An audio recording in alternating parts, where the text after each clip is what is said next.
slide. Okay, well, welcome back, everyone. This is our second session in our summer fellowship workshop series. We're so glad to have you back for what I think is probably the most important session of this series, the one where we go over research and personal statements and creating a cohesive story for yourself across the application elements and really strategizing your application and focusing on these written essays. So that's what we're going to talk about today. As a reminder, I'm Kelly Oman, Assistant Director of Research Communication in the Office of Graduate and Postdoctoral Affairs and PhD Plus, and here with my colleague Sam. Hi, everyone. Great to virtually see you today. Look forward to having a really engaging conversation as we go through. I share a title with Kelly, and it's really nice because you're going to get to hear perspectives from both of our kind of disciplinary backgrounds, but our past experience running fellowships, serving on panels, supporting students throughout the process. Because, as Kelly said, statements, this is the part where we probably help the most students as they're working on their materials, but sometimes this is the one that just takes revision and effort and time, and we want to help you strategize to make the most of your time and create the best materials you can. Yeah, and as a reminder, you can make an appointment to talk to either of us about any of this at any time. We get a lot of requests from people who want us to read over their statements and give feedback on those. So feel free to reach out if you're working on an application and you want feedback. That's where we can be really helpful. So today, just quickly, our agenda and goals. We're going to talk about planning a holistic application. So how do you start to plan this thing and break down the pieces, but also think of it as a whole? We'll talk about personal statements, how to approach those, how to approach the research proposal, broadly focusing on structure, and some tips about keeping your audience in mind and tone and style. Again, please ask questions at any time in the chat so that we can address things as they come up, but we'll also have a little bit of time at the end for questions. But please just at any time, if you have a question, drop it in the chat and we'll try to get to it. But first, we have a quick poll that we want you to answer just to give us a sense of how you feel about personal statements. So this question is, what do you find to be the most difficult aspect of crafting a personal statement or essay? Understanding what the reviewers are looking for, figuring out what information and experiences you should include, knowing how personal and detailed to make the statement, how to show and not tell using your experiences. So showing that you have a quality rather than just saying, I am great at leadership. Or do you have no trouble writing personal statements? I see nobody selected that yet, but feel free if that's you. And if there's something else that we haven't put here that you find difficult about a personal statement, feel free to drop that in the chat. We'll give you a minute to answer that. So we're nicely spread across the board. Wow. Okay, well, looks like most people have answered so far. So nobody said they have no trouble. Most 57% have said figuring out what information and experiences I should include. Yeah, that's a really hard one. About an even split between knowing how personal and how to show, not tell. Great. So we're going to address all of these things oh, I'm sorry, did I not share the results as I was going over them? There, now you should be able to see the results if you couldn't already, I'm not sure. But we're gonna go over all of these during today's session to help you feel a little bit more comfortable about these challenges, but recognize that these are challenges that everybody has and that these are things that, as long as you're going into writing your statement, being more aware that this is a challenge you could confront, that's half the battle. Anything else about that, Sam? I'll just, kind of echo what you already said, which is it's probably not surprising to see the responses be like across all of these, because typically this is what Kelly and I are hearing from students as they come in. They're kind of weighing different levels of detail that they can go into with their materials and like how much to share and how personal to make it.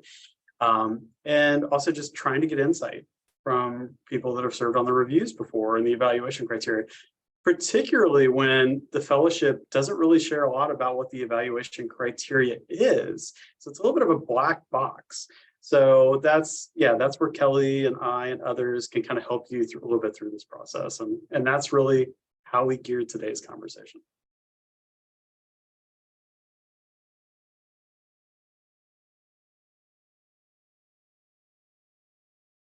So last week, you heard us talk a lot about application packages kind of as a whole, and we're going to continue that with the start of today's presentation. And it's one of the things that we really want you to be thinking about. Now, there is an assumption, it's a kind of an easy assumption though, that all the reviewers on the review panel are going to be looking at every single component of your application. And what you want to do through this process of having a personal statement or essay responses, your individual like CV, resume, and letters of support, other parts of your application, is that you want these things to kind of build upon themselves and be complementary to each other. So that when a reviewer is reading these, and typically that does happen in the late evening hours, they're turning over a page and then they're reading something new about you. So one example of this is if they're reading your CV, you want them to have an idea of an experience that you had with maybe a bullet or two about that experience. But if you're going to include that in your personal statement, you want to go into more detail. You might actually trim up what you have in your CV so that you can actually be reflective about that experience. Talk about why it's important, why it matters, and why it's kind of motivating you to move forward with your research. So you're really kind of using these to ground truth each other and kind of paint this holistic picture about yourself. If you do have repetition, you do want to use it kind of sparingly, similar to the example that I just shared, where you might shorten the CV aspect of that story so they can see the place and kind of the time that you did it, but they're getting the most of the content through a personal statement or essay response. And as you're thinking about this, even think beyond your own application elements. If there's letters of support, you don't want a story that you tell in your personal statement to also be included verbatim almost within a letter of support for you, because that's another element where they have an opportunity to learn something new and different about you. So one caveat, and we have some kind of quick tips scattered throughout today's presentation. One caveat is you really don't know what order the reviewers are actually going to read your materials in. I know reviewers that the first thing they do is they go to a CV and they go to transcripts. They want to see your scores for certain courses, if you've had analytical courses, if your research is dependent on those, and they actually approach the application that way. That's 180 degrees from how I approach an application. I want to hear what your personal experience has been. I want you to highlight for me what's most important to understand about you, to really evaluate and decide how many points I should be giving for your experience and what motivates you today. And with that, I look at personal statements first. And I want to hear a little bit about the research activities. And then I go back and kind of ground truth. You have the experience necessary and the skills to be able to execute what you've outlined. So just know that people personally approach this process differently, and fellowships themselves will organize the application materials when they distribute them out to reviewers. So from your side, you're really not going to know what they're going to read first. So this is where it's really important for these pieces to complement and tell a story about you. And we want to kind of think about this holistically as we're thinking about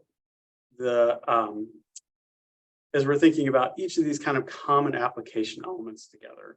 So we're going to focus really today, like Kelly said, on the personal statement and the research proposal or the research statement. We're going to talk a little bit about the CVs, resumes, and transcripts as well. We're not going to dive as deep into letters of support, and I know we have a question about that in the chat, but we are going to touch on that during session 3. I will jump forward, though, that you can work with your letter writers to tell them what stories you think would be valuable for them to be able to share your materials. You can coach your letter writers, and that's totally okay.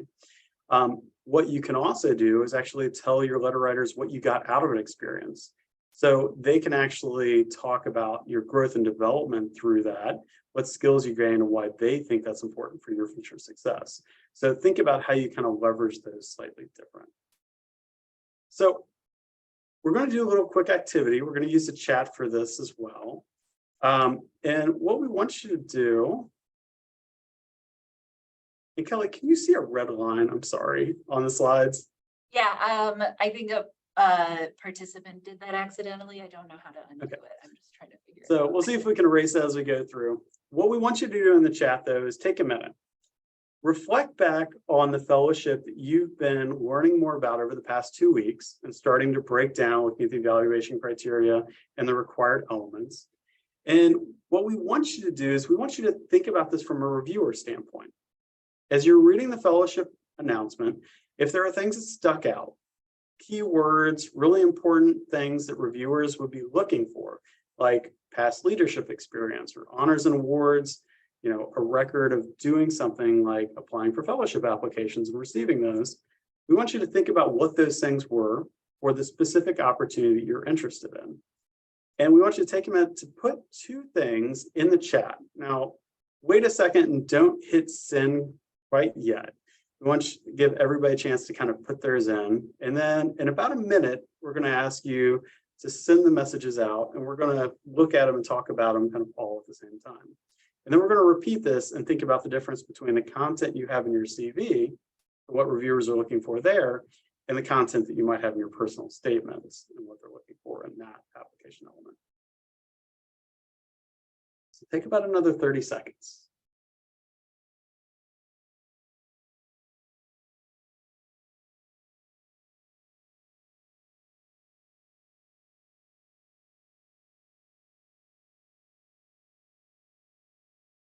And now Kelly's drawing on the screen. I'm sorry. That was an accident. I'm trying to figure out how to turn it off, but I'm making it worse. Okay, if you're ready, go ahead and hit send. Let's see what everybody finds in terms.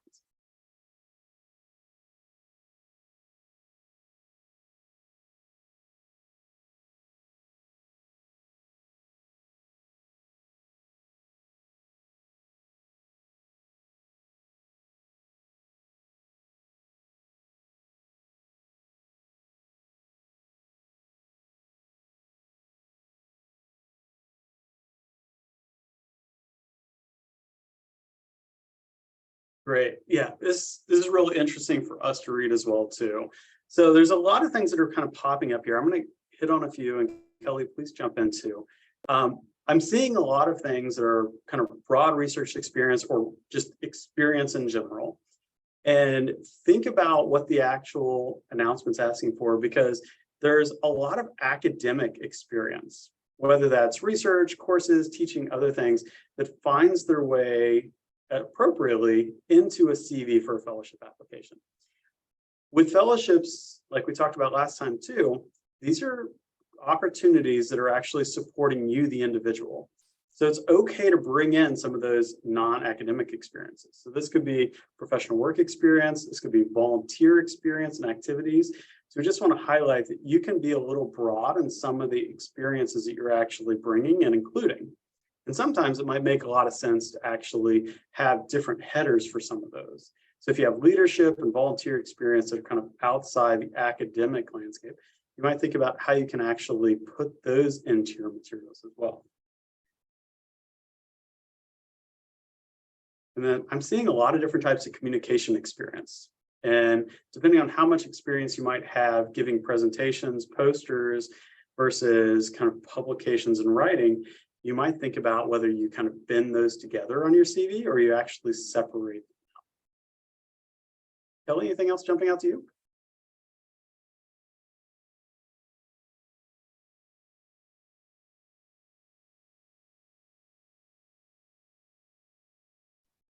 No, I think this is great. I'm sorry, I'm trying to figure out the settings still. So there's Adam, you have a great comment in here, and that's what I want to kind of hit us on next. So step back one more time, think about the personal statement or personal essays, depending on the type of opportunity you're applying to. What's different What do you think that the reviewers are going to be looking for in those statements and essay responses compared to your CV? Take about 30 more seconds to think about that. And then we'll have you hit return again.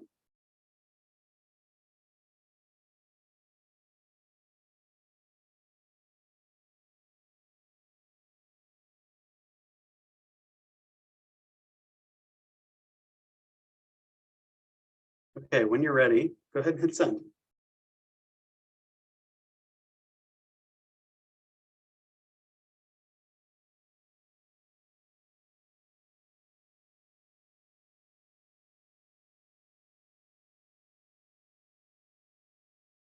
Yeah, I'm loving some of these too. So passion is something in your resume or CV that's really hard to make come through. But in a personal statement, you have the space and the ability to actually tell a story, talk about where your motivation really comes from. You kind of build that story that way. And that can be really captivating for the reader. It does take space. It's a little bit hard, so it's a little bit different approach. So that's why it's important to think about how you're actually structuring the personal statement. We'll go into that more. Unique experience that you bring, kind of distinguishing yourself from others. Personal statements and essay responses are absolutely a communication test, first and foremost. They are looking to see what your writing style is, because that's going to be really important for every single career moving forward. Whether you're going on for a faculty position, you're going out to work in policy, industry, anywhere else. So they are looking to see, like, how can you craft and tell your story and share your research and frame your research for an audience. For personal statements, these are great opportunities too to talk about your unique experience, your perspective, what you've had to endure potentially, overcoming barriers and obstacles, which shows resiliency. It also shows the unique perspective that you might bring to your research and your academic discipline that others do not.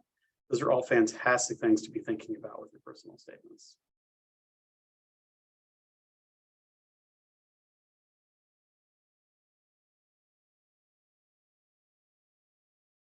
So as you've all been looking and watching some of these come in, and we've been kind of talking about some of these overlapping themes, we want to take a second and pause and just ask, is there anything that you're seeing others elevate here in their responses that's surprising to you?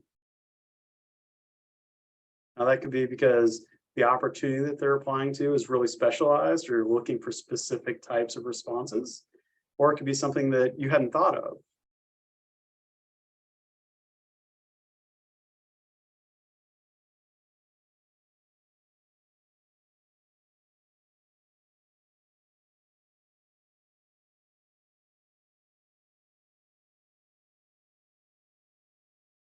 Anyone want to share?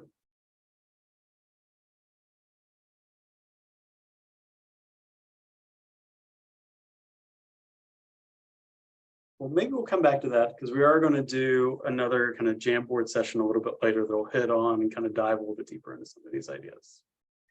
So as Kelly and I were preparing today's presentation, we were thinking about each of these individually and kind of breaking them down. You know, we're stepping back from an individual fellowship opportunity, but we're thinking about broadly what reviewers are looking for. And we want to provide that to you too. So for a CV and a resume, it kind of hits on a lot of what you've been putting into the chat. It is really focused on stories, experiences, things that you've done in the past. And it's really more focused on the breadth, right? All of the different types of experiences that you've had. That's different than what we'll talk about in personal statement in a moment. It's your preparation, academic and professional, getting you to this point. It might be the courses and the analytical skills and things that you want to highlight that are transferable skills from one project or one job to your graduate research and what you're doing now. You want to show that you've had productivity within your past, particularly for a lot of fellowships that are focused on research.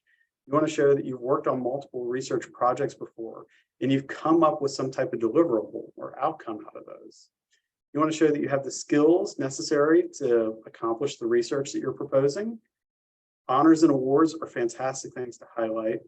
And I have passions on here, but that's actually more of a thing that you're interested in that's outside of the academic setting. So what I'm thinking about here is those volunteer experiences.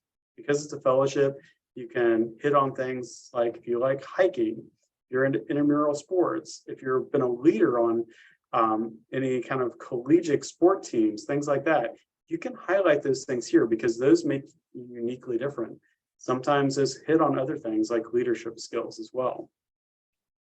So contrasting that with personal statements, as we've mentioned, this is where you're really getting to the depth of your experience. This is really where you're telling the story of individual experiences.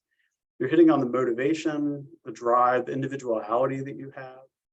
You can talk about kind of the reflective part of the strengths you've gained and the leadership experiences that you've been a part of.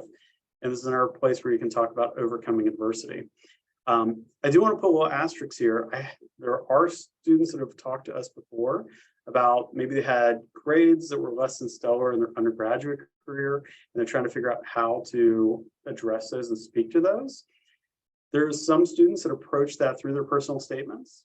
There's other opportunities too through letters of support where you can keep this space in your personal statements to talk about the things that are really important for this fellowship and not necessarily have to speak to some of those other things. And this is where you can think about your application as a whole, including what reference letter writers can speak to. And sometimes it makes a lot of sense for those advisors and mentors that have been supporting you in the past to actually talk about those and talk about your growth and development and what led you to grad school. Because if you're here and you're accomplished, your research at a graduate level, you are doing amazing work. And they can talk about that growth and development over time too. We're not going to dive as deep into the other two, but I want to put those up here too, so you can kind of read and think about these as we kind of move forward. We'll talk a lot more about research statements, but alignment of the research with the funding agency, hitting on innovative ideas, critical thinking, etc. For transcripts, think about those as the complementary part that shows that you have the skills, experiences, analytical skills you gain through coursework to be successful, that you have long-term success in achieving good grades, that you've been going out and developing skills. So as you're thinking about this holistically, make sure you do step back periodically and think about your entire application. So think about the funder's mission, and then as I put up here, think about what they have in the fellowship announcement. Now, this is text out of a fellowship that I used to manage. And with it, you can see that I've bulleted some key words that come up a number of times on the right-hand side. So things like end-user engagement and leadership. They were asking for that both in the past performance, academic professional performance that led you to this point, but they were also looking at these two things from academic and professional potential moving forward. They wanted to see that you were thinking about ways to gain team building skills and leadership skills within small groups, that you were working with stakeholders in leadership positions, and that you were working to build your communication skills. So look for those kinds of words and pull them out and actually put them in your personal statement, use them as subheaders within your CV or your resume. Also, think about what they're telling you within the application itself. Now, most fellowships aren't going to go to this level of detail, but within these two paragraphs that are highlighted, you can see that this fellowship was actually directing the reviewers to look at specific application elements to evaluate these criteria. So read deep enough and then use that to kind of cross-reference where you're getting points and a rubric as reviewers are going through. Make sure you're highlighting these in some way within the application elements that they're going to be looking for these points. Like I said before, do look at this, look for words that pop up multiple times, and think about how you can leverage those within your header and within your statement to show fit. Okay, so we've talked a lot about creating a cohesive narrative across all of your application materials. And so we want to just emphasize a couple of things about that. So the goal of your whole application is to prove that, one, you're trained and motivated to undertake original research. Two, you're well prepared to work on this particular research topic. And 3, the proposed research project is original, feasible, and meaningful within your field or broader. So how your life experiences as you explain in the personal statement, and professional skills as demonstrated by your CV and resume make you suited to do the proposed research. That is what you have in your research plan. So you can see how all of these things kind of fit together to show this whole picture of you as somebody who is not only well-trained in their field, but well-trained generally in your discipline, well-trained in your specific research, and motivated. And that motivation is kind of the personal element, the thing that brings you to this research and the thing that's going to carry you throughout your career. So we want to see what that whole picture of you looks like. Next slide. So we're going to start with the personal statement because as you've probably guessed, that's the trickiest for a lot of people. It can be the most difficult, but it can also be the aspect of the application that's most variable. So you might be asked to do a couple of little essay questions, or you might be asked to do a long essay about your history and your motivations. But I have 3 examples here of personal statements that might be called something different, but they're all asking for similar things, just to show you a little bit of the range of what you might be asked for. So a lot of you are familiar with the NSF GRFP, Graduate Research Fellowship Program, for those in STEM fields. This is, the personal statement for that is 3 pages long, and it's called a personal, relevant background and future goals statement. And that name of the statement tells you everything you need to know about what you're going to be putting into that. So it's personal, it's about you. It tells your relevant background and future goals. So it's backward looking and forward looking. And you're asked to have specific sections in that statement for the intellectual merit of you as a person and the work that you've done, and broader impact. So work that you've done to have a bigger impact on the scholarly community around you and the community at large. Another example is the Mellon ACLS Dissertation Innovation Fellowship. So the GRFP is for early grad students, 1st and 2nd year. This is the Mellon ACLS is for those who are at the dissertation stage. This is a 2-page statement asking you to describe your journey as a scholar and how your work comes together at the nexus of personal experience, research interests, and desire to shift the forms and formats of academic research. So you can see that's a bit more specific, looking for exactly why you're doing innovative research in your dissertation, why you're doing an innovative dissertation, which is different than innovative research. It's more about the form of the dissertation and the form of the scholarship. But it's still asking you to look at your journey as a scholar and what brought you to this place to want to do this innovative research and how that is forward-looking in your career.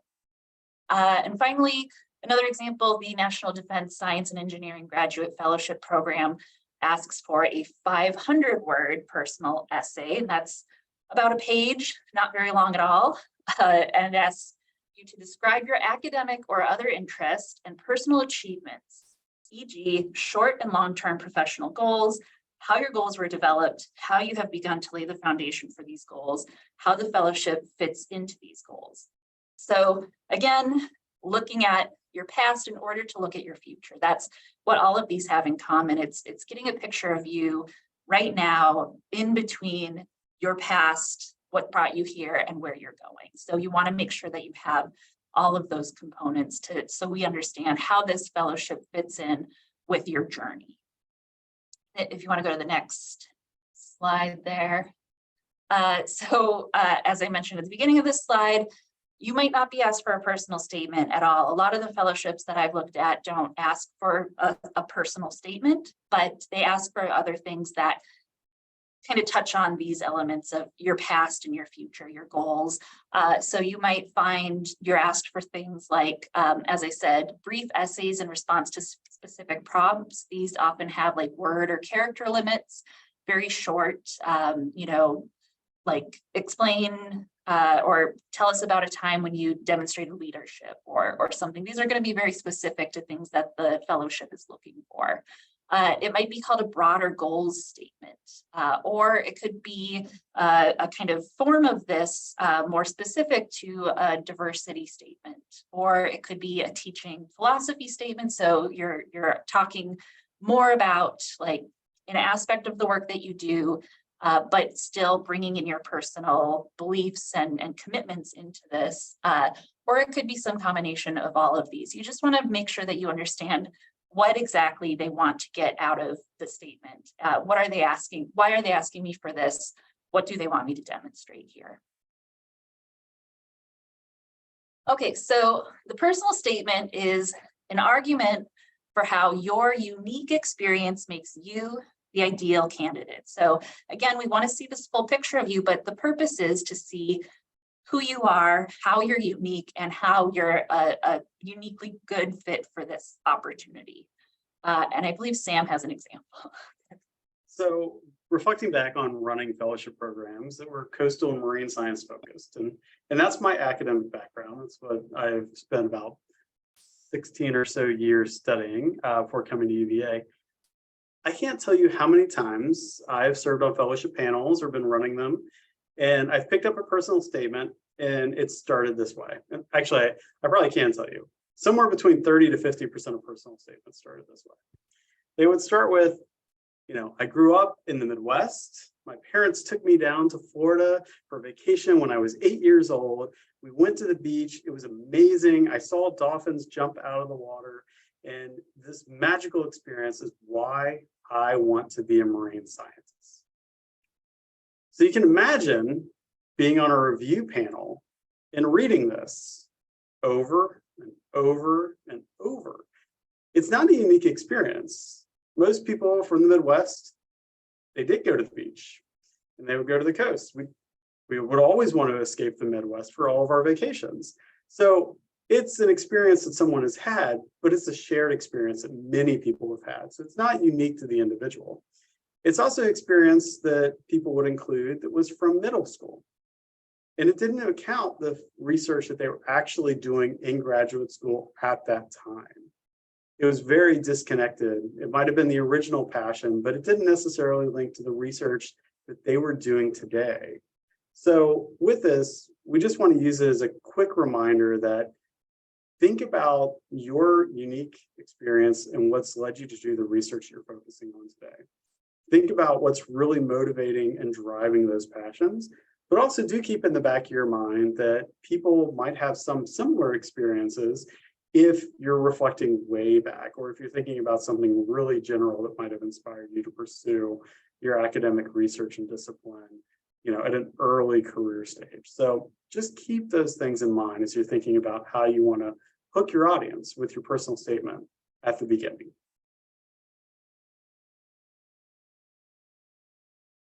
Yeah, you want to advance? Yeah, so you want to highlight the important, relevant things from your CV, but it's important not just to rehash your CV. So as Sam went over at the beginning when we had you kind of brainstorming things in the chat, you'll notice that the CV tells us what you've done, but the personal statement gives you a chance to elaborate on all of that and to tell us why you did it, what you learned from it, to elaborate on every aspect of it. So that's what you want to do, is really show us the importance of those things that you've done and what you want us to take away. And that means being selective and don't just put your experience in chronological order. We don't want to see, we can look at your CV for that chronological order, what you did, as an undergrad, what you did your first year of grad school, et cetera. But in the personal statement, that's your chance to put a narrative to this and to give us a sense of what each of these things demonstrates and what themes you want to highlight. So you really want to start by thinking about what are the things that you want us to remember about you. What are the things that are going to be most important to the fellowship reviewers? And you want to think about what you include from your experiences or from your CV as evidence to back up those claims. So you want us to remember that you're a great leader. Well, here are some things that I did that demonstrate that I'm a great leader. These are the evidence things, and then you want to connect the claims to the evidence and tell us how exactly this demonstrates that you're a great leader and will be moving forward. So just to get you thinking about what are all of the options of things that you can include in a personal statement, I want you to think about this in stages. And I think it's important to think about and kind of compile all of the material that you could possibly include in a personal statement. Think about that first before you think about what the reviewers are wanting to hear, because that gives you the opportunity to be a bit creative with your experiences. So if you're first thinking, well, they want to see leadership, here's a role where I was a leader. Well, that kind of limits you in thinking only about those specific leadership roles, those really clear-cut leadership roles. But you want to think about where you've demonstrated these different qualities or skills in different contexts that might be a bit surprising. That's where you can find material that can set you apart from other people, that can give you something to write about that other people aren't writing about. So first, start by compiling a list of all of the things that you've done. And here's some ideas of what you should include. Jobs and internships you've had, projects you've completed, volunteer work, non-academic passions, roles you've played in organizations of any type, problems you've solved and how that informs how you approach things now, honors and scholarly achievements. I think it's really helpful to not only get these things off your CV, but also to just think about things that aren't experiences that you would include on a CV, but are still relevant things that you could write about. Just get a list going and make it as long as possible. And then once you have that, then you can start thinking specifically about the fellowship that you're applying for. You want to go to the next slide?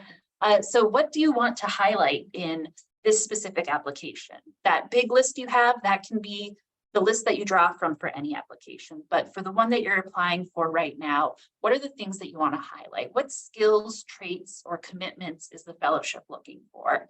What are your personal and professional goals, your motivation, your career goals, the career track and jobs you want to pursue, what influence or impact you want to have in your work or life, what impact you want your research to have on the discipline, on society. Just what are the main points that you want the reader to take away? Try to make this, try to think expansively at first, but then whittle it down to a few key things that the fellowship is looking for. Because of course, in the length that you have, you can't fit everything in. A good rule of thumb here is on one page, 500 words, you can include up to 2 detailed examples. On 2 pages, about 1,000 words, you can include 3 to 4 detailed examples, stories. And you want to make sure that you are giving yourself the time that you need or the space that you need to adequately explain how that experience demonstrates the skill that you want it to. So making that connection between claims and evidence again. And whatever you can't fit, of course, you can share with your letter writers. You can take those experiences and figure out what you can pass off to your letter writers. And I'll just hop in to add, sometimes this is really hard to do by yourself. Kelly and I are happy to be sounding boards. You have some ideas and you kind of want to explore those and think about how you can organize them. As Kelly already mentioned, they don't have to be in chronological order. They can be themed. You can actually have headers even within your personal statement and make sure that you're kind of getting these broad themes that you think are important across to the review panel.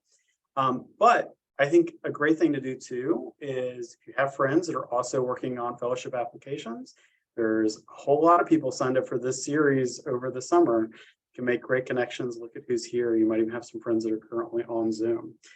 And get together, grab some pizza, grab some drinks, get a dry erase board, and just individually go through and share a couple of the stories and the themes that you're thinking about.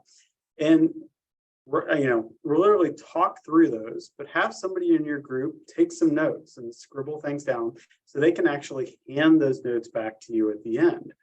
But what's great about doing this as a group is other people are going to think differently about what you share and might be able to help you kind of craft it or use some different words on how you describe something, or actually might kind of build your confidence that, you shared this story, but what I took away from that wasn't about your research. It was actually about your leadership potential and how you work great within groups. So I would actually tell that same story, but I would structure it this way and tell it this way, because that speaks to the evaluation criteria. And you currently don't have a story that does that. So think about how you use your network, your lab group, your friends to be able to kind of start to brainstorm and hit some of these ideas. Yeah, great. So question, is it okay to highlight experiences in your essays that aren't in your CV or resume? Yes, absolutely. I think that don't feel limited to your CV or resume. Of course, make sure that anything that you mention in the essay that is appropriate to put in a CV, like say you mention a publication and it's not in your CV, that's kind of a red flag. So you want to make sure that you're making your CV as whole as possible.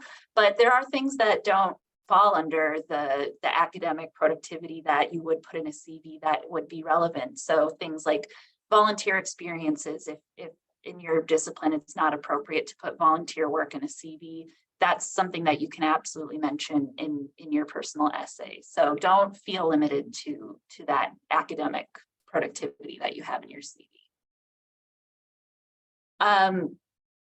Great, yeah. So once you have like a full list of things that you could include, and then an idea of what the reviewers are looking for, then you want to start to make connections.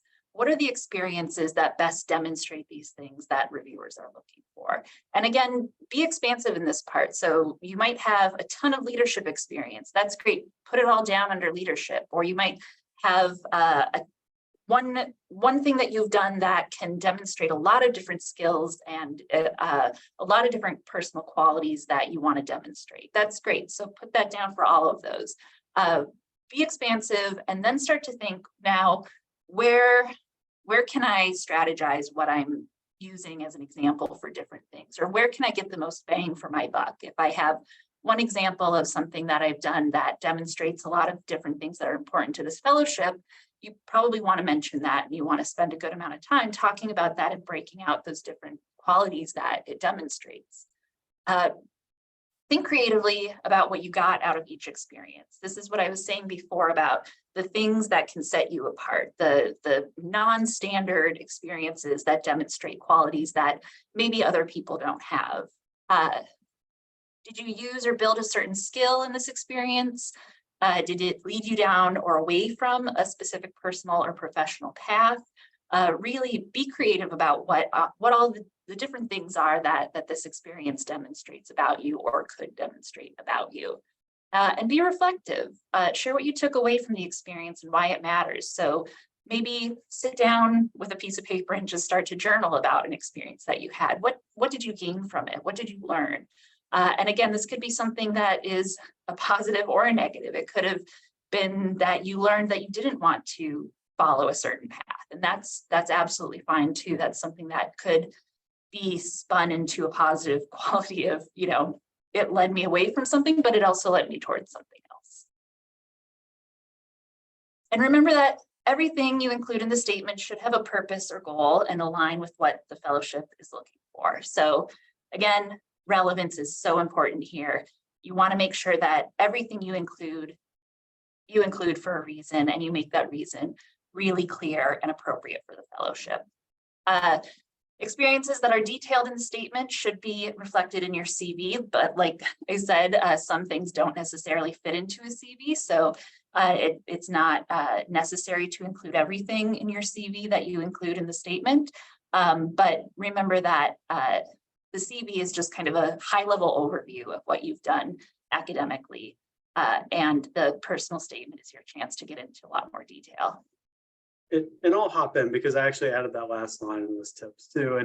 And Kelly is kind of nailing this on the head, but just to really be specific from my perspective, when I wrote that, what I'm thinking is that you kind of want to have an idea as a reviewer when something happens. If you tell me a story, but I don't know that it happened maybe during your undergraduate portion, of your career, I'm sitting there questioning and like wondering, oh, when did this happen? At what point did that line up with these other experiences that I actually see reflected in the CV?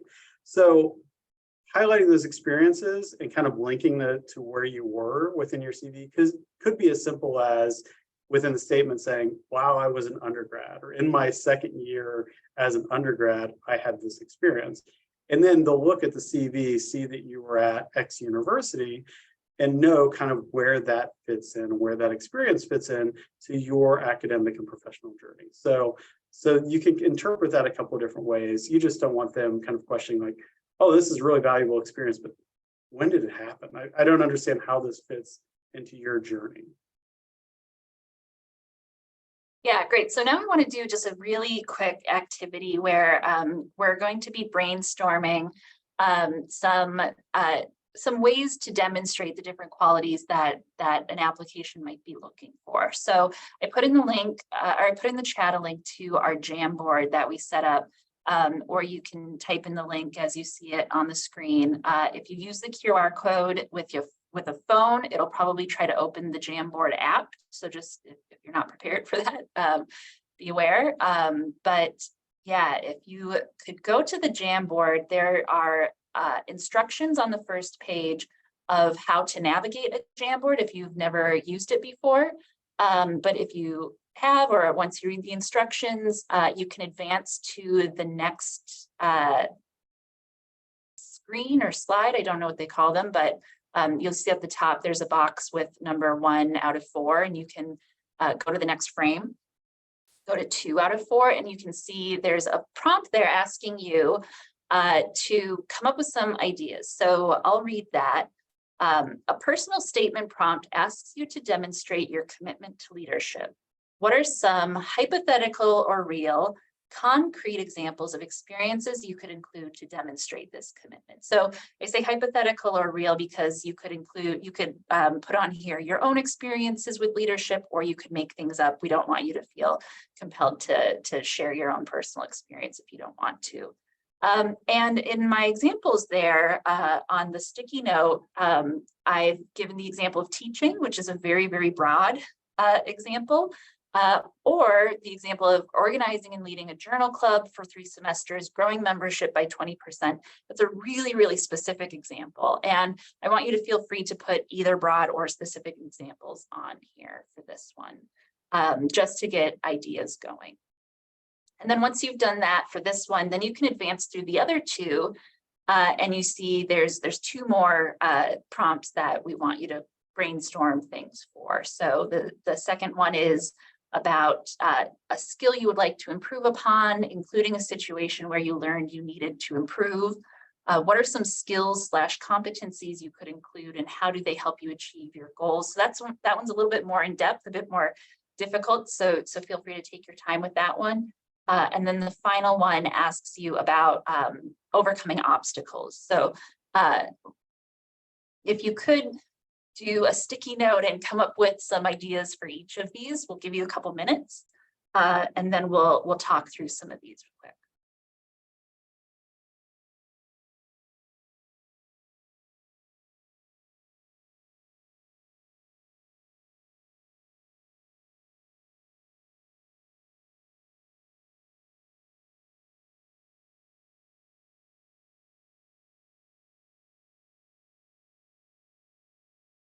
Yeah, and Jamboard will put your sticky in one spot, and then you can move it around if you want, so it's visible.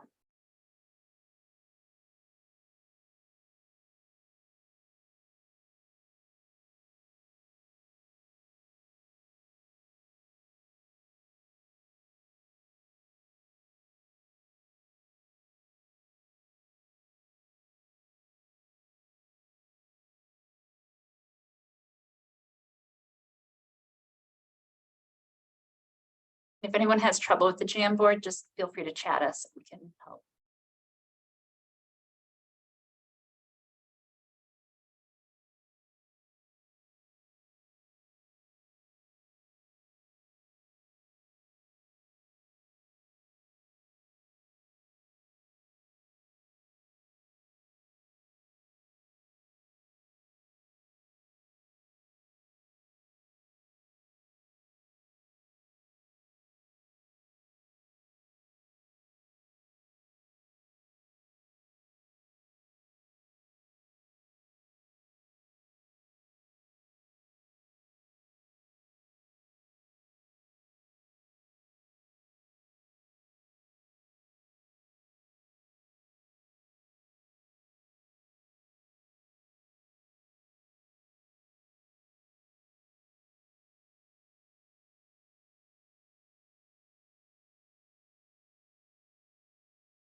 Okay, if you haven't moved on to the next slides 3 and 4 yet, why don't you go and answer those quick? You have another minute or so.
Okay, why don't we see.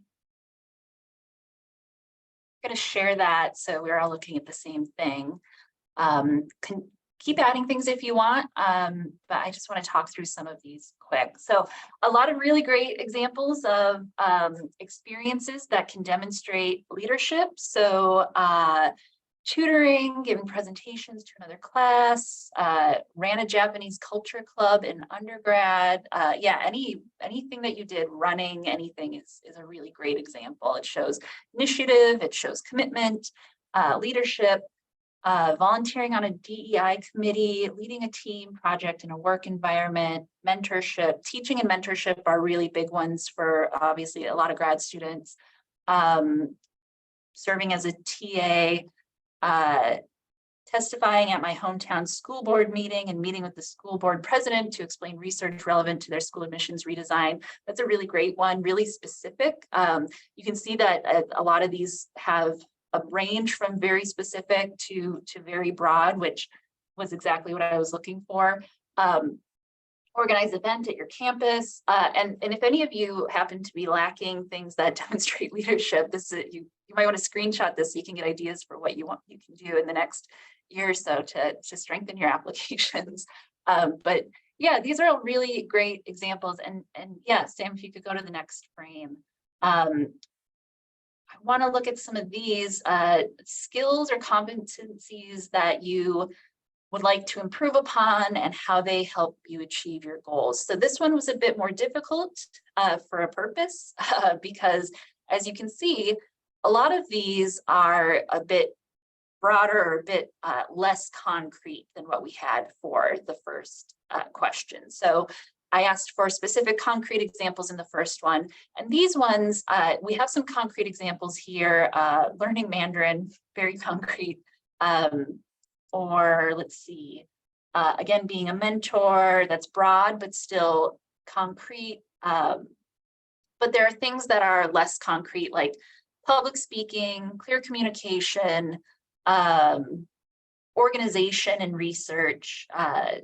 These are things that are a bit baggier. So you want to think about how you can make your examples that are demonstrating these things as concrete as possible so we can see exactly what you did and what you want to do to improve or what you did to improve and how it connects with your goal. So again, you're thinking in a couple of different ways, the very specific and concrete, what you did or can do, and the broader, the more abstract, the skills and qualities that are a bit harder to pin down and define. You want to have both of those and connect them really strongly so that we can see exactly what a concrete experience means on a larger level. Clear communication, this person says, I want to share my work with different audiences, but my non-academic friends, family don't know what I do. So that's a great one.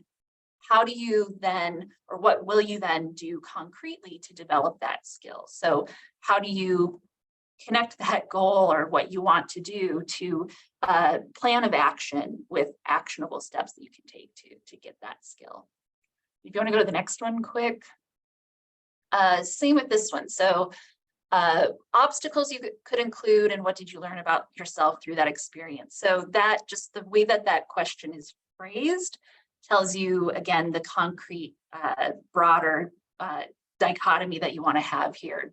Concrete obstacles are things that you actually experienced, and then the broader lesson that you learned from it. So experiencing rejection multiple times, you can tell us the exact context in which you experienced that, and then that bigger lesson that you learned and what you took away with it and how it's changed your approach or your path or your thought about rejection. Mental health issues, again, yeah, that could be a very specific experience that you had. You can take a, general, let's say stress, something that we all experience, that general issue that you're dealing with, and then tell us about a very specific instance when you dealt with that and how you overcame that or what it taught you. Yeah, these are all really great. So I think we can leave it at that. Sam, unless you had something to add about this. No, well, there's like a couple quick things. One is, Kelly, I'm sure you've seen this too, but a lot of fellowship applications more recently. Obviously, COVID is something that has impacted just about everybody who's currently in grad school in some way. So that's kind of a common theme that comes up, but we all experienced it differently and we all had different circumstances. So that's still something that I think we're seeing referenced. And I don't think it's quite hit a point where reviewers are, for lack of a better way, tired of reading how people were impacted individually, because it's such a shared experience. Even the reviewers have experiences and stories that they reflect back on during that time. So just know that that's something that I think you can still write about and you can still reference, even though, as my dolphin example earlier, it's something that we've all kind of gone through over the last several years. Yeah, and that kind of gets at Julie's question in the chat here. Are health issues overused in personal statements? I think it all depends on how you frame it, how you present it, and what you took away from it. There's a lot of things that are overused in personal statements. It's just a matter of how you make it your own. So how does this give us a picture of you uniquely as a person? If it's something that you are having trouble kind of crafting into something that is uniquely you, then you can talk to me or Sam about how you're presenting it, maybe why it's coming across as kind of generic or something that you might see in anybody's personal statement or in a lot of people's, but really it comes down to how you're presenting it, and that's a matter of the full narrative. So this full narrative arc and cohesive picture that we're getting of you. And so we'll talk about that in a second too. Yeah, well, and kind of with that too, I think what you really want to make sure you emphasize is that, one, that you're able to continue to do the work that you've proposed and that there aren't any concerns there with you being able to do it. And then if you're discussing some of those, it's also good potentially to have that reference within a letter of support that you are fully capable, if this is a past thing, that you're back in the lab, you're doing things, just as you would have been before, and you've overcome it, or, you've adapted and you were doing amazing work regardless of. So that way that it's clear for the reviewers that you're going to be able to complete the proposal that you've actually set out. You don't want them to have any questions about whether or not you'll be able to do it. And it's nice to be able to kind of speak to that. You need to or want to speak to that if there was a gap or something within your CV. And there's multiple strategies, as Kelly said, that you can kind of approach that from and kind of make sure there aren't any concerns there on the reviewer side. So I'm going to switch back to the PowerPoint and Susan, I see your question. What if the personal statement is an optional 300-word document? What would you suggest?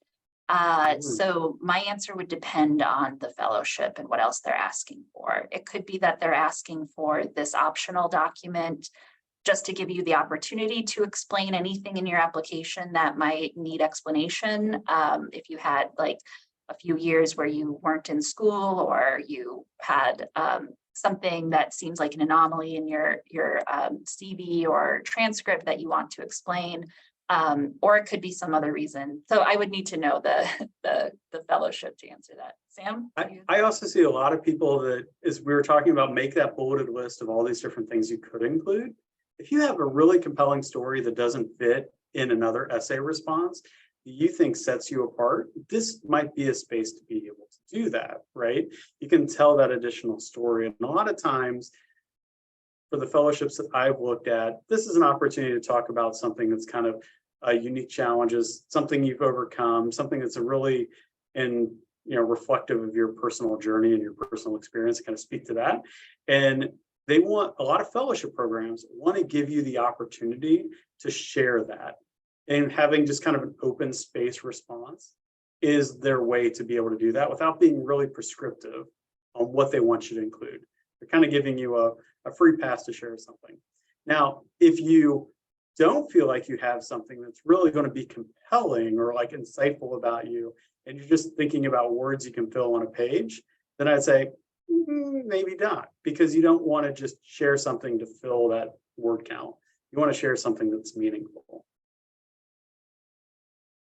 Great. Yeah. So to kind of wrap up the personal statement stuff, so we have we've talked about compiling this huge list of things that you've done, then figuring out what the fellowship is looking for, and then starting to make those connections. What experiences demonstrate which qualities or whatever they're asking about. And then you want to think about the overall structure of the statement and think about the larger trends and narrative connections that you're making. So as I said before, you want to structure in thematic order, not chronological. So what are the themes that you're wanting to circulate all of these around? And then what are the connections between those themes? So you don't want to just have a leadership paragraph, obstacle overcome paragraph. You want to have connection between those things. So what is the kind of logic dictating the order of the themes that you are giving in your statement, or the different paragraphs? Like, what is the narrative drawing us through this? And are those connections clear? And most importantly, do those connections build towards a cohesive picture of you as a scholar and as a person? So what are your motivations, goals, and experiences, more than just your academic persona? Who are you as a person, and how do those two pieces of you fit together? How are they actually one? And we also want to see this cohesive picture of you as the perfect fit for this fellowship. So who are you as a person and a scholar, and why are you right for this fellowship? Make sure that whatever logic you use to construct that statement is driving towards this. And then structurally, one thing that we didn't mention, but I do want to just have in mind for all of you, is you're going to share these experiences, you're going to share these stories. As Kelly said, they're probably going to be kind of directing the conversation in the reader's mind of like why this makes sense for you. There might be a summary paragraph towards the end of your statement that is taking this information, all these insights you have, and kind of summarizing it and really just, making it clear for the reader why you're a really good fit for this opportunity. Like, yeah, I shared this, you kind of see that step, that's stepping stone, right? And I shared this, and you kind of see that stepping stone that's leading me here. And this is my drive and motivation. And then you have that last paragraph that really sets it off and makes it really obvious for the reader. So as you're thinking about word counts and pages and how many stories you can share, make sure that you're kind of wrapping those things back up for the reader and leaving no questions on how these things tie together at the end. You want to make it as easy on your reader as possible. So shifting gears from the personal statement and talking more about the research proposal or research statement, the first is a caveat. And Kelly and I say this a lot, which is the best practices for your academic discipline are going to vary from our academic disciplines. One of the most obvious for us is engineering students typically have a very kind of approach that has objectives that are kind of specifically laid out with the research that they're proposing to do. And it's a format that we see a lot of students follow. Whereas that might be very different from somebody that's kind of in the humanities. It might not have specific objectives, but rather things that they're looking for and exploring. So the actual structure of your research proposal is going to vary across discipline. And Kelly and I can help you think about the audience, how you're framing it. Does it hook the audience? Does it make sense? Do we understand why your research is compelling as readers? And talk to you about that. But in terms of format and thinking about what's kind of the common structure for a proposal within your discipline, we're going to strongly encourage you to talk to your advisor, your lab mates, especially like postdocs within your group and your DGS, to really make sure that you're writing in the format that's correct for your discipline. Because generally the reviewers are going to be coming more from your disciplines than more generally and broadly across all academic sectors. Now with that, there are some kind of broad goals that we want to lay out for you as well too. So your proposal is really kind of demonstrating the feasibility.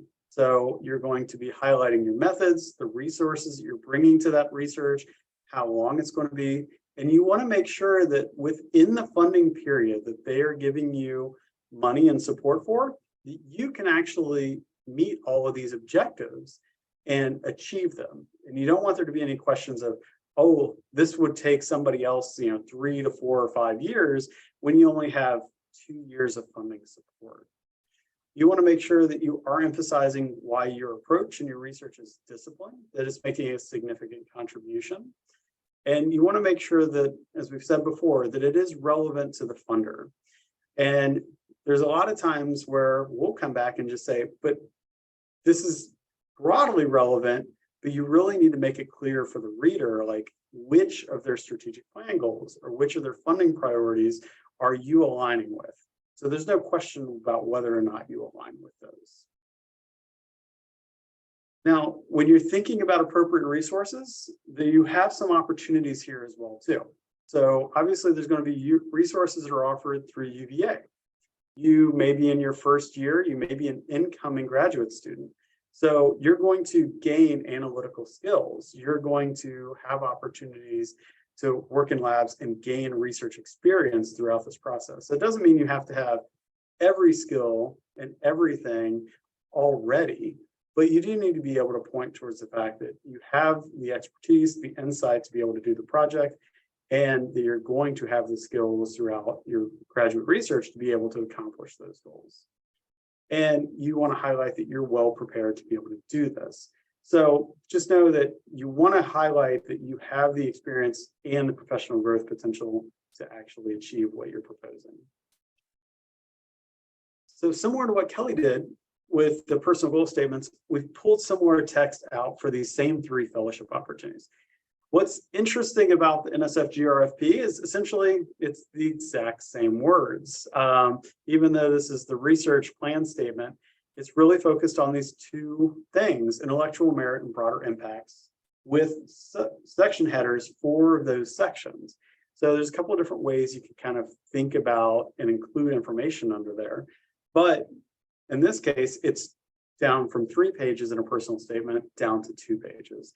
So this is where being very clear and very precise with what you're proposing really does matter. And it gets really hard because typically those of us who are used to writing kind of grant proposals and research plans, 2 pages is about the shortest you could ever envision trying to fit your research project onto text. For the Mellon ACLS Dissertation Fellowship, just highlighting some of the important parts here, it's the applicant's innovative approach. An innovative approach is still going to vary a lot between disciplines. What is kind of innovative and creative in one space might be something that's been done within a different discipline before. So this is kind of where you also need to understand what is the cutting edge or the innovative side of your academic discipline. And you do want to make sure that the timing is well positioned for the fellowship funds. In this case, that you're getting funded during that dissertation phase. You're going to be able to use it to kind of move that forward. And that it's contributing to your success. So another example of how a fellowship is really focused on you. And then for the National Defense Science and Engineering Graduate Fellowship Program, so this one is 3 pages, but you get the additional benefit of being able to put citations, and for some other fellowships, figures and tables onto additional pages that don't count towards your word limits. And in this case, they want to see that the research is relevant to the DoD and that it captures how well the proposal responds to one of their criteria that's listed on the website. So as an example, you really need to make that alignment and fit with what you're proposing to their priorities. So as you're thinking about the proposal structure, some fellowships are going to offer templates. They're going to be usually Word documents that you can download. And just know that any template is really, it's just that. It's kind of the broad overarching structure. So it might have some length requirements. It might have specific aspects for the fellowship proposal they're looking for. So GRFP, you want to have the intellectual merit and the broader impact section headers within it. But you are going to tailor that based on the kind of commonalities of your field and how you would normally approach it. And also note that even as we were highlighting, kind of talking through these, some fellowships are not going to have templates, or they might not, at least for the research statement. But if you look at the research announcement itself, there's obviously going to be some words there that you're going to want to be able to capture, and as we've talked about as keywords, but they might also have things or requirements to include. A lot of times that's going to include some type of research timeline. It might have some requirement for kind of a budget or something else that has to go with it, and you have to write a description of how those funds are going to be used.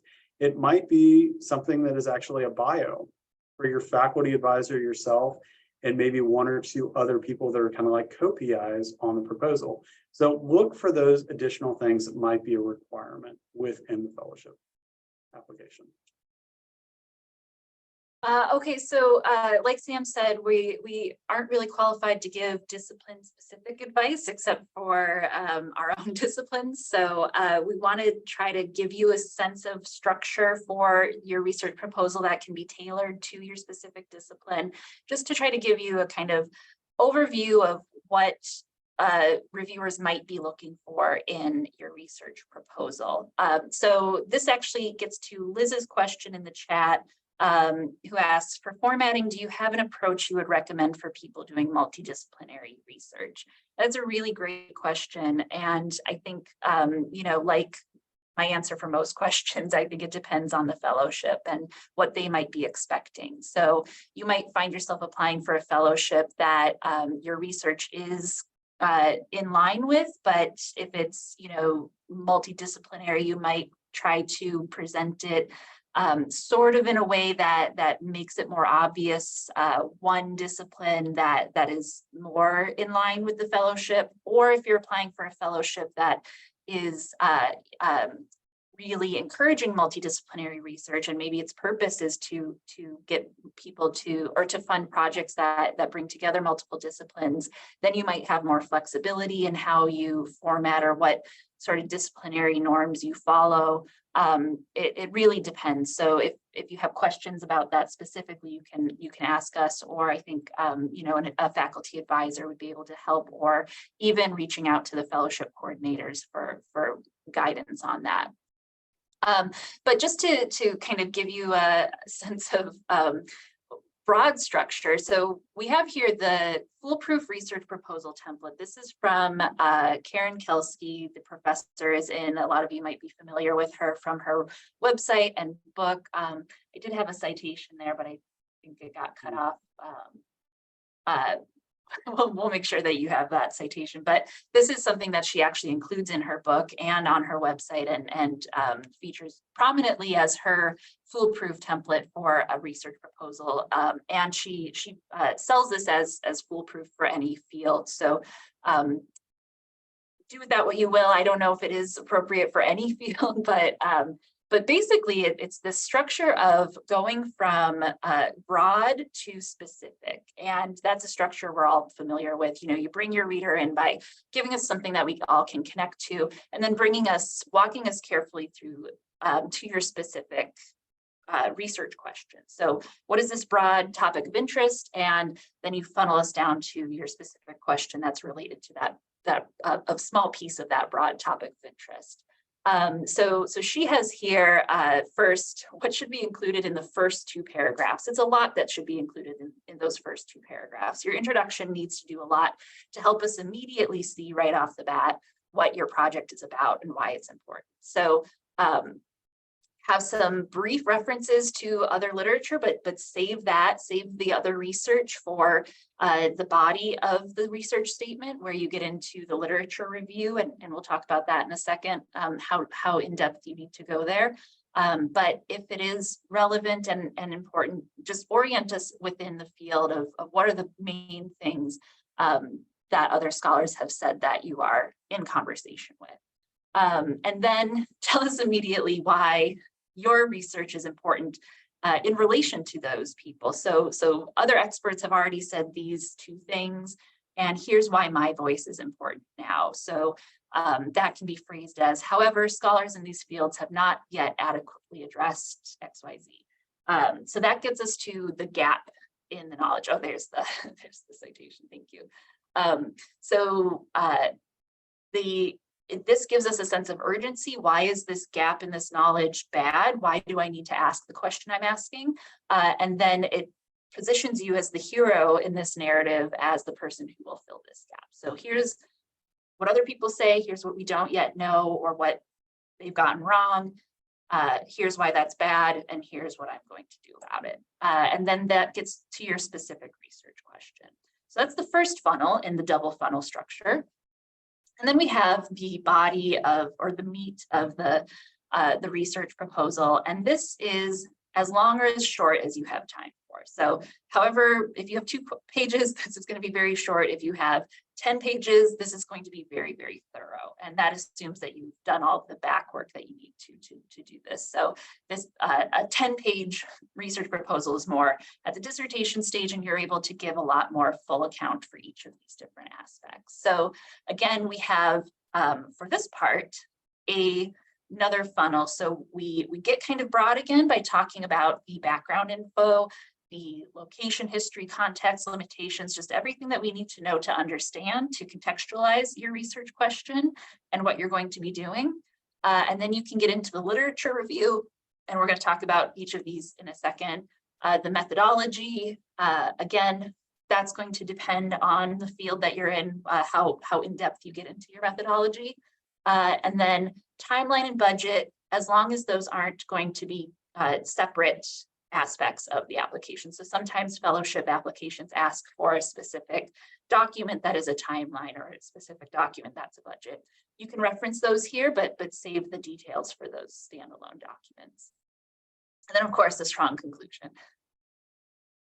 You want to make sure that you're tying this back to that beginning, that big picture that you opened with, but making it really specific about how your answer to your research question is going to contribute to something solving that big problem. So thinking about these a little bit more in detail, but also paying attention to the time that we have too. As we noted, introduction, usually about 2 paragraphs. So it's going to feel really, really short, but thinking about why your research is really important, kind of essentially opening the door of why this is really important.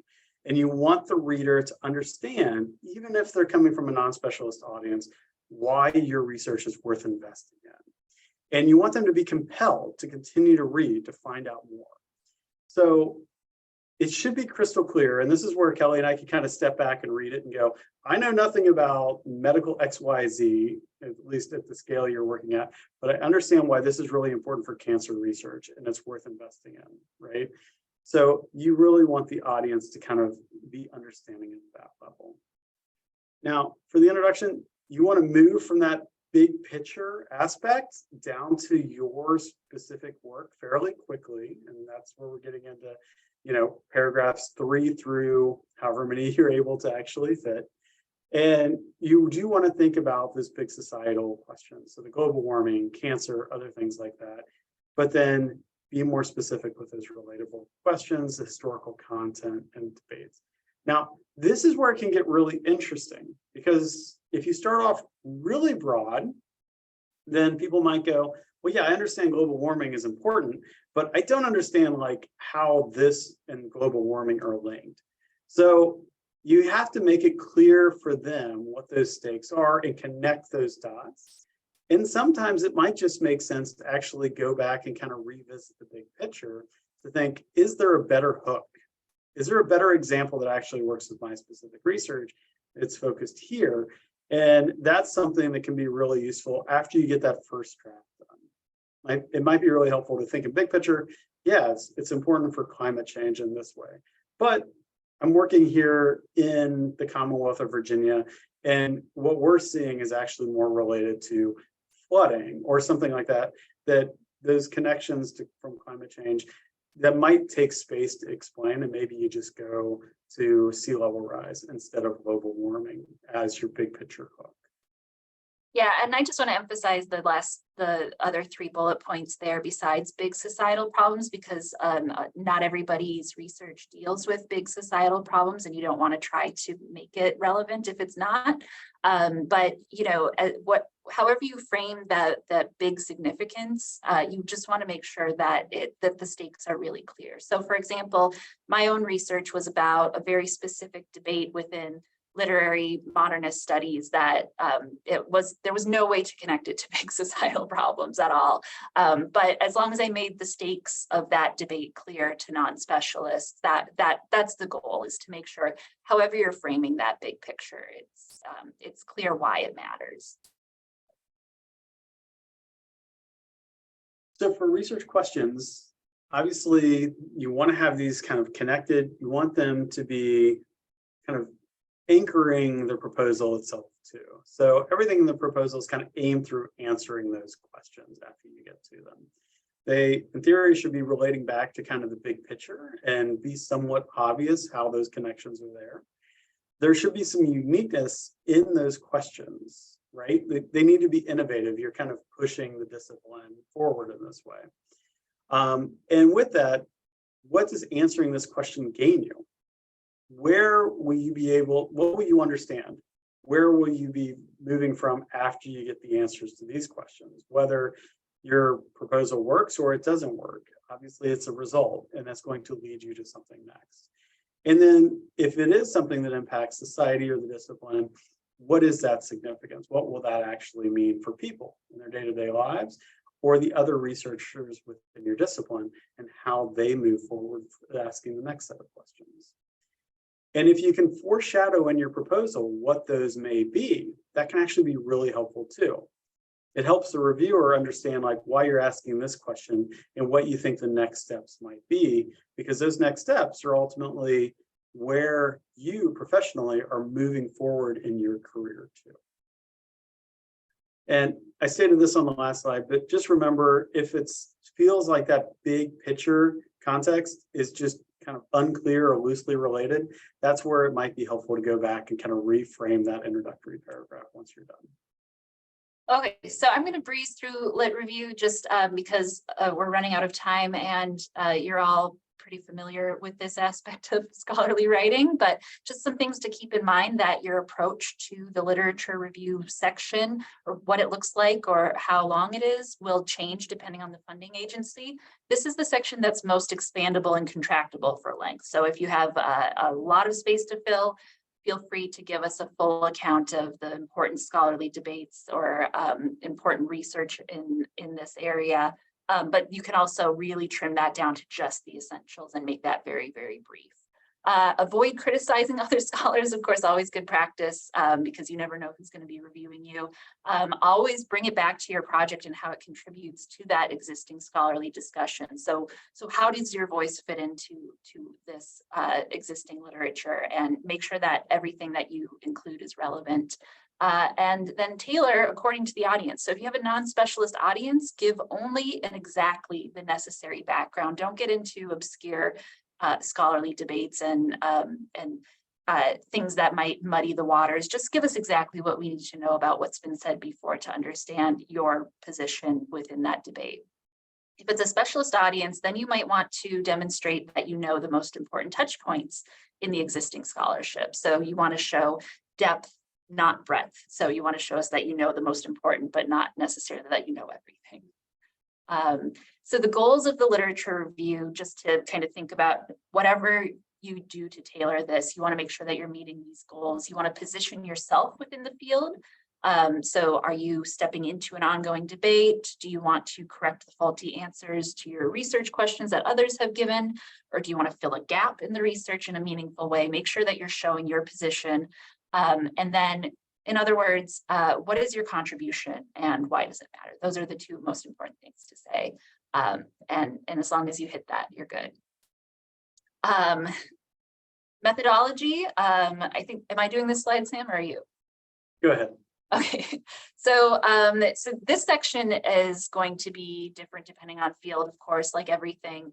But the most important considerations here are just, you're going to tell us what are you going to do and why are you going to do it this way. So for what are you going to do, this is, what is the objective of the study? What are the sets of texts or data? How will you compile or access whatever you are? Actually, that should say, what is the object of the study? So what are you actually studying? Are you studying text? Are you studying data? And how will you compile that? How will you get access to those objects? So if you are compiling data yourself, how are you going to do that? Or if you are accessing, say, archives, finding texts that haven't been studied before, how will you do that? And then how will you analyze the data that you found, whatever that data is, and how long will each stage take? And then why are you going to do it this way? How does this approach best address this question? So make sure you're bringing it back to the research question. Why is this approach the best approach to take? And then what skills or resources do you have access to for successful completion? So if you are going to some archives in Italy, do you have the appropriate language skills to access and to translate those texts? Do you have the right data analysis skills, lab equipment, study participants, committee members, or other scholars? What are all the resources that you need to successfully complete this? How will you access them, or do you already have access to them? The goal of the methodology section is to show that what you propose can be accomplished. This is that big feasibility question. The assessment or evaluation, how will you make sure that you have done a good job and that you've successfully completed your goal? Do you have an alternative or plan B if a critical aspect fails? So if something goes wrong and you're not able to follow the plan as you've laid out, what will you do instead? Another goal is to show that those results will be valid. And for that plan B, we kind of highlight that in here because if they're investing in you and part 1A of your research fails because you're doing something innovative, you want to give the readers an option for a second way you're going to approach your study so that it's not well, if this fails, then the rest of the funding for multiple years doesn't work. That's kind of that concern that you want to speak to a little bit. So hitting on a few quick things, Kelly and I will stick around for questions afterwards if you have them. Just a reminder, proposal is not an abstract. It should be forward-looking. It should be talking about what you're going to pursue if funded, not relaying results that these are what we were able to do and this is why you should continue to fund us. Make sure that you're kind of speaking to it in first person, research oriented, and make sure that the fit is clear for the reviewers. It's okay if there are known issues. This harkens back a little bit to that plan B comment on the previous slide. If others have failed in the past, that's okay. Just state how your approach is different, how your methods might be different because they've come a long way, there's new techniques, etc. And have that plan B, have some other option there if something happens, so there's not a concern on what you would do with the additional funding for multiple years if that doesn't work. Always step back, think about your audience, especially if it's a non-specialist audience. So you're thinking about jargon, technical terms, things that your audience might not understand. Make sure you're providing the appropriate level of explanation and background for them. Make sure your documents are easy to navigate. This can be structurally and visually. Headers, subheaders, making sure things like objectives, hypotheses, other things are bulleted out. Think about what those keywords are. And make sure that it's easy for other people to read it and that everything is feasible within the period of time that you're looking at getting funded for. Couple things just to kind of remember on tone and style. Remember, you're trying to persuade your audience and the reader. You want to show your personality. You want to be unique, but you want to keep your tone professional. And speaking of tone, you want to make sure it's consistent. So if you have one tone and one writing style in your personal statement, but then your research proposal or statement has a very different writing style and tone, unfortunately, the readers, the reviewers are going to question who wrote these two different elements because they actually read as two different people wrote them. So make sure that your writing style is consistent across the different application elements. And that can really be something that does come up in review discussions and really can count against the review criteria. And we've seen it happen a lot. And we have an example in here. We'll kind of share those for later. But just to let you know, there's kind of two things that Kelly and I are going to share with you to help you do this next step. We practiced some of these today, but there will be a worksheet that we're sending out if it wasn't already dropped in the chat to help you kind of break down both the personal statement and the research statement. Kelly just put it in. And that's kind of the homework for this next step for 2 weeks from now. We want you to start crafting draft versions of your statements. And that's kind of your to-do in between. If you're still looking for a fellowship announcement or fellowship opportunities you want to apply to, we're going to share a resource for that as well. So just as a kind of a real quick recap, outline either a personal or a research statement over the next 2 weeks, or the fellowship that you already selected started breaking down after the last 2 weeks. Use this worksheet to identify experiences, skills, stories that you will be able to include, as well as ones you won't. And then think about how you leverage your letter writers for those. And this worksheet can really kind of help you kind of go through this checklist of things that we shared in slides today, but in a little bit more kind of concrete editable version. Like I said, we'll stick around for questions. Thank you all for hanging on additional 4 minutes. We can make sure we highlighted that for you. And don't forget, we do have some opportunities coming up. If you're thinking about science policy fellowships, or the National Nuclear Security Administration Fellowship. Yeah, thanks everybody. So we'll stick around if you have any questions. Otherwise, we'll see you in 2 weeks.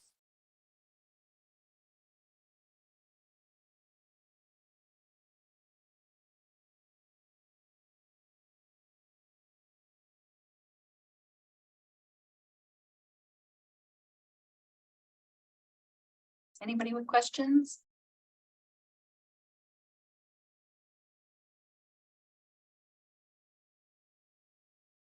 A question about applications that ask for a bibliography. Okay.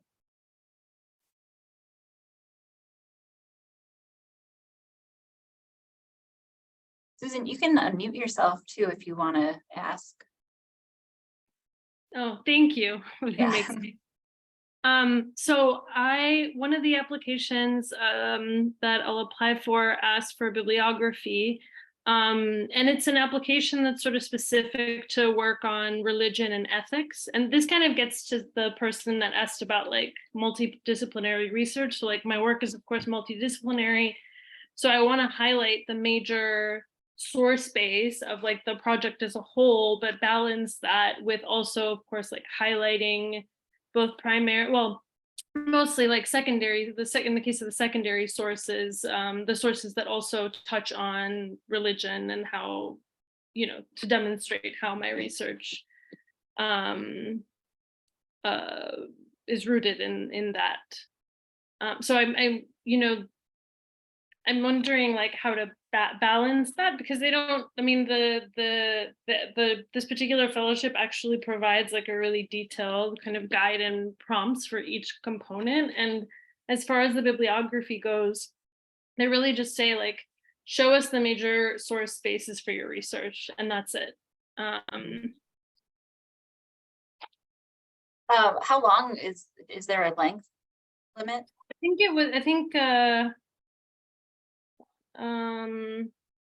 No longer than 2 pages.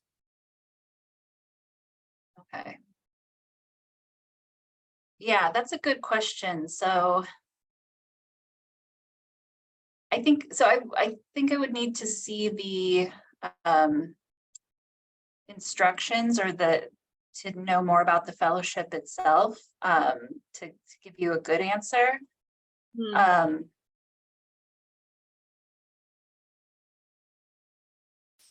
Which fellowship is this? It's the Charlotte Newcomb dissertation completion fellowship. I mean, there's like they provide even an example of a bibliography. It's like a little bit out of context because I don't have like the proposal that it goes, that it goes with. So it's hard to say like how it's reflecting the whatever the project is and how it's multidisciplinary. And so it's like, I'm in a literature, I'm in like Spanish literature, but my work is very much so rooted in religious studies.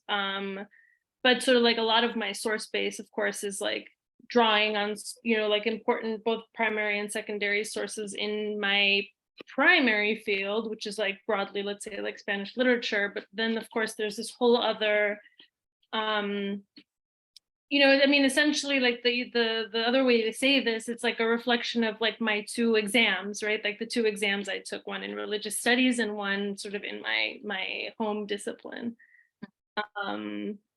And I mean, I can also make an appointment to meet with you. I don't want to take up too much space, but yeah, that might be best, just so that we can give you the best answer possible. My instinct is, so I just pulled up the website for the fellowship, and it seems like the selection committee is pretty diverse field-wise. So I think that because it's a dissertation fellowship, that the more like you want to be as specific to your project as possible and be as like honest, or how do I say that, be as maybe discerning about what or strategic about what sources rooted more in religion that I highlight. Yeah, I think that because the selection committee could be, it could be somebody from like far outside of your field, and it could be somebody like really directly within your field. I think that as long as you are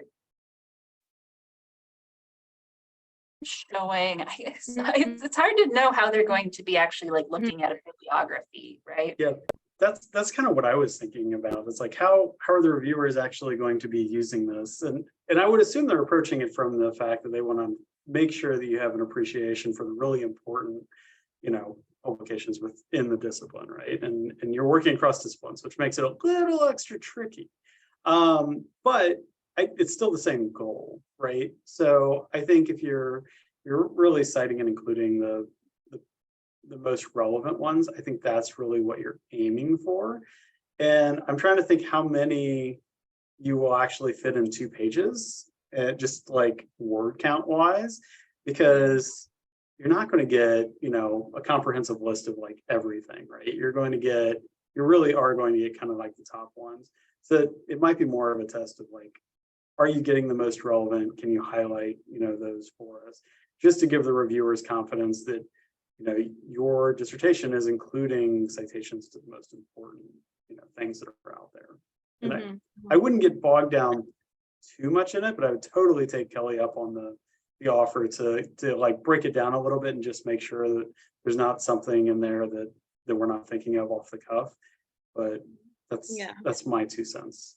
Thanks. I mean, the insight about the diverse selection committee and just sort of more thinking about like not thinking too hard about it, at least initially, and sort of just representing the research as I would, in my prospectus, let's say, for example, and then going and sort of maybe fine tuning it, like that's helpful. Yeah, I might, go through, bullet out your like top 3 pages worth. Yeah.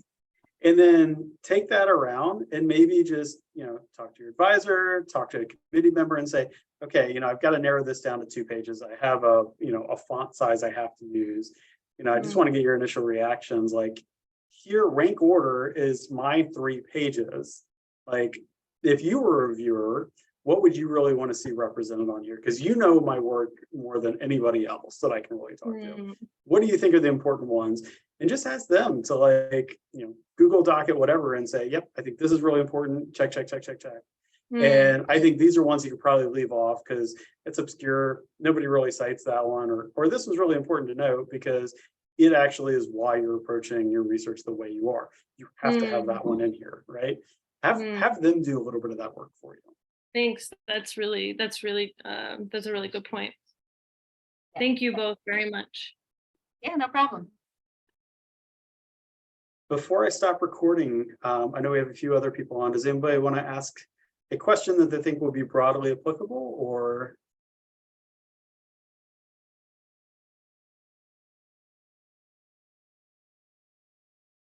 Seeing anything in the chat, I'll go ahead and stop recording.